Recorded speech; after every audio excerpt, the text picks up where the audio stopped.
finally, we'll talk about the game on Sunday, Chelsea Spurs. It's a really brilliant litmus test for us. It's a great point to sort of evaluate how far we've actually progressed since, let's say, the Southampton game, because that was the last sort of crazy game, right? And that's where things changed defensively, where Frank really set up rigidly in those next two games, and we've had this winning run now. And of course, it's obvious to bring up Jose Mourinho. Last season, Frank got the better of him twice, and wasn't too far away from getting the better of him again in the League Cup. We hope, obviously, that's the case. But those two performances last season, I think, were signs of how intelligent Frank can be tactically going into a game. Do you think that Frank will do the same he did last season and switch to a back three for this game to try and outwit Jose again? No, I don't think he will. Don't fix what's not broken, I think, is going to be what Frank's mind is, and who can blame him. I think if you set up with how we've been doing well in those winning games, I'm talking, if it was me looking at the lineup, I'd personally go Mendy, I'd go Thiago Silva, I'd go Zuma, Reece James, Ben Chilwell, Kante, Mount and Kovacic. I think that Kai Havertz is a player who obviously we spent a lot of money on, but he's going to struggle to get into the team at the moment with how everyone's performing. I'd then go Ziyech on the right. Not sure about Werner. I think he should start Werner, but obviously Werner has been a bit hit and miss over the past couple of games. But I think Yeah, but he's still been scoring goals quite consistently. I know, obviously, not the last two games, but yeah, he's a player that I think that has to start the game. I think that I think the one concern would be is we know what Jose's going to do, right? He's not going to come press up high against Chelsea and set up with a high line. He's just not going to do it, right? We know it. We could watch the game last week as a great blueprint against Man City, right? We can see what he's going to do.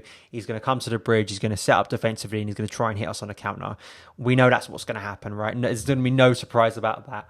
And I just wonder, Timo coming in from the left where he's not going to have bags of space. And that one of Jose's biggest things going into this game, like he did for Chelsea so successfully, he tries to nullify your biggest threats, right? And he'll look at Timo as one of our biggest threats. And that's the only concern, right? And against a low block, can he still find that space? And brings us nicely back to what we were talking about earlier in terms of doing it against those bigger teams, which we have done it against. And again, where we didn't do it against the smaller teams last year, we've only done it this year. I think,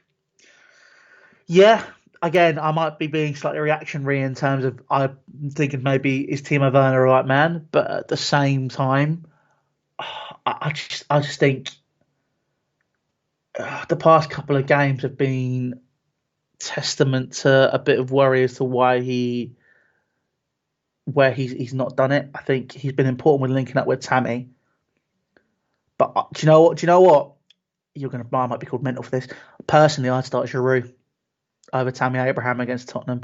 That mainly comes down to the physicality. I think Tammy's improved his physicality massively, and there is a good link up between him and Timo Werner.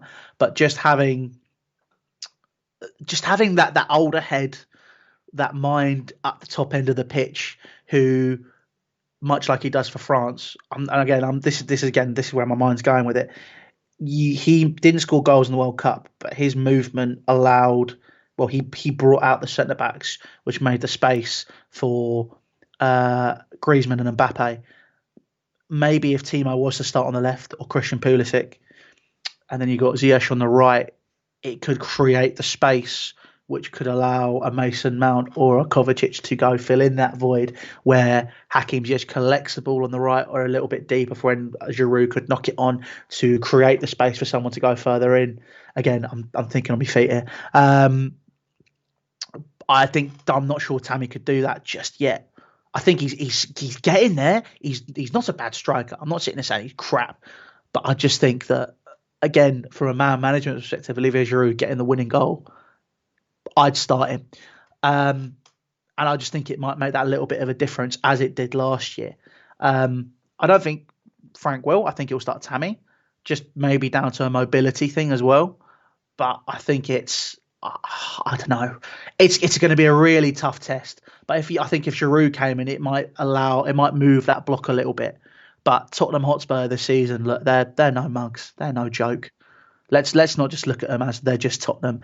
There's there's that twinkle in his eye again. There's something with Mourinho this year where you can see that it's falling in place. And me and my dad were talking the other night, and we were saying you can see that 04-05 Chelsea siege mentality in that Tottenham Hotspur team now. We've all seen All or Nothing. We all saw the clip that came out. I'd like you to keep your monetisation, so I won't say what he said, but you can see that it's coming together, and it's going to be a very, very scary opposition for us. And I'm very worried. I'm not going to say, guys. It's not just Tottenham anymore. Yeah, no, you're always nervous before these big games because they do mean so much. And I think a win, I think if Chelsea were to win this game, I think it'd be very hard for a lot of us to keep sort of cool heads about a title race. I think there'd be a lot of people following Sunday if Chelsea get a positive result who I think will start to believe something could happen. Because then you'd really look at it and go, 7 wins in a row. We've beaten a top 4 team. That's if we win. I think that I'd say I'm leaning towards a draw, I think, was what will happen on Sunday, because I think that Jose will look at it in his sort of the way he approached all of these big away games for Chelsea. Was he looks at it and goes, if you can draw your games away against the top sides and win your games at home, that was always the platform of which he'd go off. I don't think for both sides, I think if either were to lose on Sunday, it would dent sort of the momentum both teams have brought up recently and been able to create. And I think that we know what the game's going to be like. Chelsea will probably have most of the possession. I just hope Chelsea tactically are not naive going into the game, right? And this is where we're going to find out. I also, when I ask you a question about switching formation, I want to see the 4-3-3 used because I want to see it tested against good opposition to see if it is the midfield balance issue we had earlier in the year. Has that been fixed? You're only going to find that out when you play it against a team that wants to hit you on the counter. And Harry Kane's been incredible so far this season. His ability to drop deep, his ability to create so far this season has been incredible. And we know how good of a goal scorer he is. So I think all round it's going to test our team. And you want to see Lampard not really compromise on Sunday. You want to see him go out there and put out his best team and see if it can work. Yeah, and I think that's going to be really important. I think where Harry Kane might drop deep, Kante's going to have a very busy day. And the one issue I have with how we've played at the minute and how exposed we can be, as much as the two centre-backs have the cover in front of them in N'Golo Kante, if it just takes, because his distribution is that good, it takes Harry Kane to drop deep and Heung-min Son to expose one of those fullback spots, and we're up shit creek without a paddle. That worries me quite a lot. It's. I think it's on whoever's playing out wide on Sunday to, especially more on the left, I'd say, because Son likes to even make those darting runs. We saw the 2 goals on Saturday against City were prime example of what Jose wants to do and how effective they can be. Risto has been incredible so far this season defensively. He's really improved in that area. He's really stepped up his game. And once again, I think this is a great opportunity for him to really stamp, that improvement and say, I have improved. It's not just against weaker opposition. I can do it against the top side. Yeah. So all round, I think that, a draw, I think would be disappointing in the sense that you'd want to win this game. But I don't think a draw would be the worst result. I still think people forget that we're still about a month behind where we usually are in the Premier League. Just based on it being near Christmas, I think people still think we're in the same time of the year. We haven't even reached, I think, is this the 10th game for the season or the 9th game of the season? Let's have a look. I think it's 9 or 10. Because I think that's always a good part to sort of a landmark in the season, isn't it? When you get to 10 games. So we're still relatively early in the season, aren't we? Yeah, this will be game number 10. So I think we're very early on still. It's, again, scores on the doors are always going to be important around this time of the year. But, having said that, I think Frank will have learned from the Man United game as well. I don't think he'll show as much respect. I don't think we'll see a 0-0 draw. I think there will be goals. But, yeah, I think if he can outwit Jose again, I think that'll be huge. But this is a different animal to last year. This is a very, very different animal. And much like everything's come together for us, everything's come together for Tottenham Hotspur. The game will be won and lost in midfield. and I think that it's again very early doors. Test out what we're playing against. I think that's going to be huge. Højbjerg is going to be a very, very, very tough ask, but I think Mateo Kovacic might have him. Touch wood. I think I think that even though he's not a defensive midfielder and he doesn't excel in defensive sort of ways, I always value his tackling ability.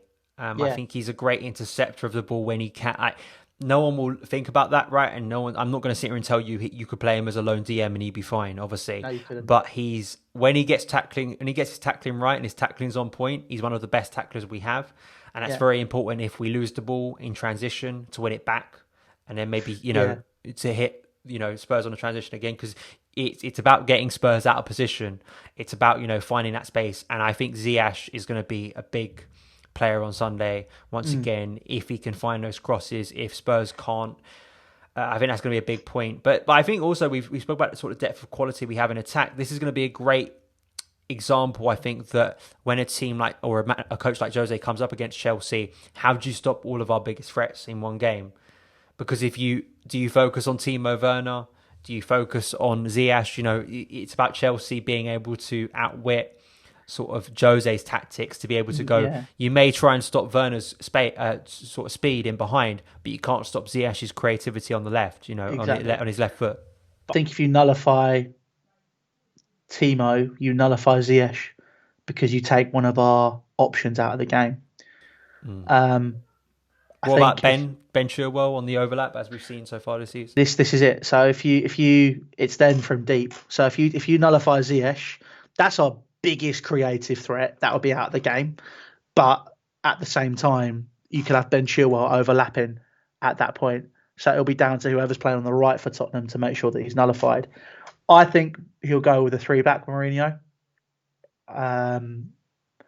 So it'll be really down to us break it. It's like you said, it'll be down to catching that position. But again, like I said, I'm incredibly nervous. I'm always nervous. Like you said, in these big games, you always will be. But I don't know. It's a different beast. It's a completely different beast. I don't know what we're going to come up against. But my God, I just hope he doesn't win the Premier League with Tottenham, because that will, as much as I can appreciate what he's doing there at the minute and seeing Mourinho in full flow, it's nice seeing Mourinho full flow when he's on your team, not when he's against you. So it's going to be a very, very interesting one. Just get a result. That's all I want. Just get me something. Yeah, get a result. I think that would be, and I think a lot of us would.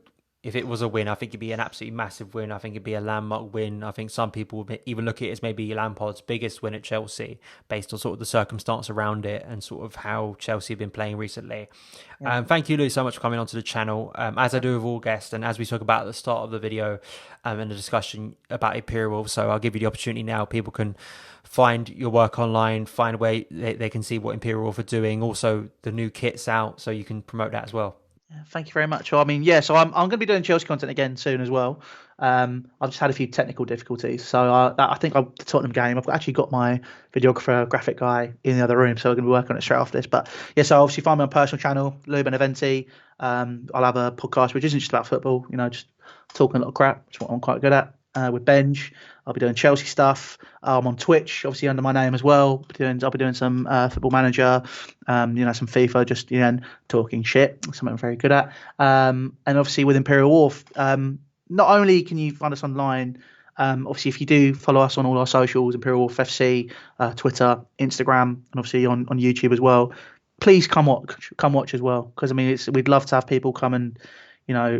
Just even look, you're not going to get your hot chocolate in the stadium, which I know some people might be keen, or you won't be getting your burger vans, but you can be part of something which is growing, and we really appreciate people coming to watch, and even just have a chat and go to the pub after the game. So yeah, come down and watch us as well.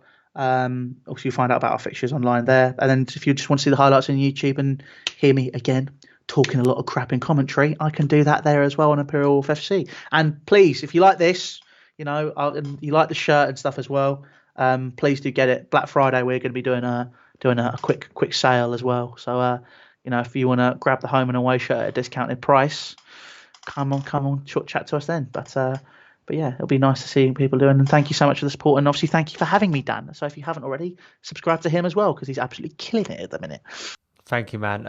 All the links to Imperial from what Louis just discussed will be in the description box below. So go there, check the stuff out, support Louis' work. The home shirt is incredible. And I'm not just saying that because Louis was kind enough to send me one. I think it is a brilliantly designed shirt. And I hope that Nike are watching, because I'd love to see. I said this to Louis when he handed me the shirt. I think that Chelsea should be taking inspiration from that shirt.